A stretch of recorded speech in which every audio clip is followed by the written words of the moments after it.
Merci beaucoup Ali. Pour revenir un peu de façon générale sur la journée de consultation médicale qu'on organise depuis 4 ans ici à Mandégan, je pense que c'est une journée depuis le début qui a été vraiment satisfaisante. Depuis le début, on voit que la population est sortie massivement répondre à notre appel. Les élèves se sont mobilisés par et d'autres. Les gens qu'on a amenés, comme les médecins et autres, sont venus et le travail, par exemple, aujourd'hui a commencé vraiment de façon générale dans de très bonnes conditions et que présentement les gens se consultent et ils sont en train de donner également les médicaments de façon gratuite. Donc de façon générale, comme on le faisait chaque année, cette année on voit que les choses sont beaucoup améliorées puisque on a noté également la présence de la radio, mais aussi la présence de la RTS qui est venue prendre ces images-là pour un peu montrer à tout le monde que la jeunesse de Mandégan est debout pour le développement, debout pour le développement de Mandégan, mais aussi debout pour le développement de la Casamance. Donc nous sommes là de façon générale pour un peu inciter les gens, surtout les jeunes, à travailler dans le développement, à penser un peu, à réfléchir un peu sur tout ce qui va dans le développement. Donc de façon générale, c'est qu'on peut reprendre la journée. N'empêche que vous avez eu des difficultés justement pour réunir les moyens. Pouvez-vous revenir sur les difficultés? Donc les difficultés, comme je l'avais dit hier, les difficultés sont d'ordre surtout des médicaments. Donc on a des problèmes de façon générale pour avoir les médicaments.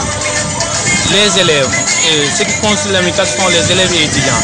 Et ce qu'on constate, c'est que ces élèves souvent ont des calendriers très chargés pour un peu aller à la recherche des médicaments. Donc ils sacrifient le calendrier à l'école, à l'université, pour aller à la rencontre de ces autorités et de leurs parents pour qu'ils puissent les aider afin qu'ils puissent avoir les médicaments nécessaires pour aller consulter nos parents et ceux qui sont dans les villages. Donc tout ce temps qu'on constate un peu à ces médicaments, on suit un problème. L'autre problème c'est quoi? C'est que peu de gens viennent à notre aide. On ne sent pas vraiment les autorités. Et puis, s'il y a des choses qu'on doit aider, c'est vraiment la caravane médicale. Les gens sont dans le besoin. Les gens sont pauvres. Ils n'ont pas les moyens d'aller dans les structures sanitaires. Donc, de façon générale, il faut que les gens reviennent.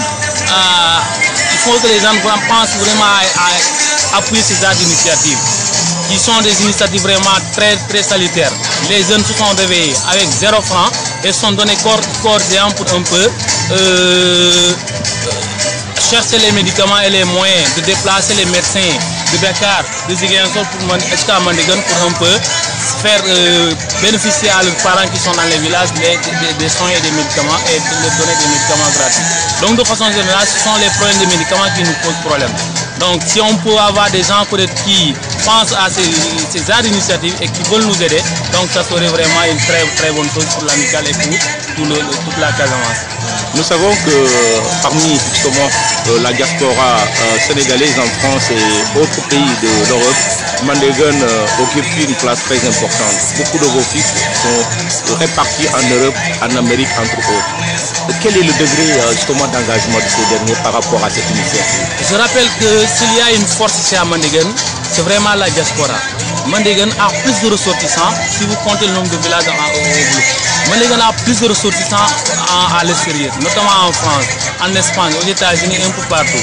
Mais pour ce qui est de la caravane, vraiment on ne sent pas l'aide de ces ressortissants. Ils ont fait un geste cette année. On les salue pour ce geste-là, mais on ne les sent pas jusqu'à présent. Donc on les appelle vraiment à donner, à encore redoubler d'efforts pour nous aider vraiment, afin qu'on puisse aider nos parents qui sont dans les villages.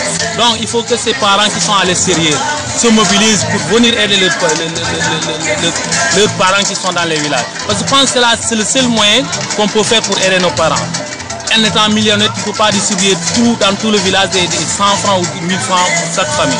Donc c'est ça la seule manière qu'on peut faire pour aider tout le monde au même moment.